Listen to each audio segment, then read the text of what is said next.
சந்தோஷமான வாழ்க்கை வேண்டுமா அப்படின்னா பிறந்த எண் வந்து பார்த்திங்கன்னா 2ஆக இருக்கணும், விதி எண் வந்து பார்த்திங்கன்னா 8ஆக இருக்கணும்.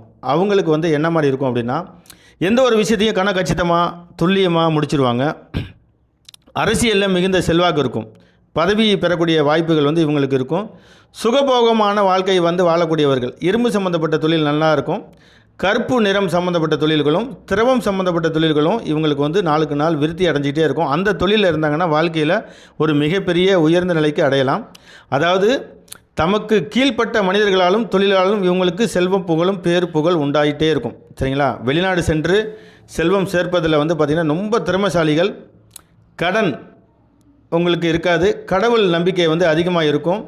இவர்கள் பிடித்தமான விஷயம் வந்து பார்த்திங்க அப்படின்னா நியாயமான முறையில் எந்த ஒரு தொழிலையும் செய்து வருவாங்க. சரிங்களா? அளவற்ற புகழ் வந்து இவங்களுக்கு கிடச்சிக்கிட்டே இருக்கும். அது மாதிரி சரித்திர பிரசித்தி பெற்று இவங்களுக்கு பிறந்த தாயால் இவங்களுக்கு வந்து நன்மை உண்டாகும். அது மாதிரி இவங்க வெங்கடாஜலபதியை வந்து வழிபட்டு வந்தாங்கன்னா இவங்க வாழ்க்கையில் மிக உயர்ந்த நிலைக்கு வந்து வந்துடுவாங்க. இவங்களுக்கு அதிர்ஷ்ட எண்கள் வந்து பார்த்திங்கன்னா 1, 2, 5. அதிர்ஷ்ட தேதிகள் வந்து பார்த்திங்கன்னா 2, 11, 20, 29. அதே மாதிரி 1, 10, 19, 5, 14, 23.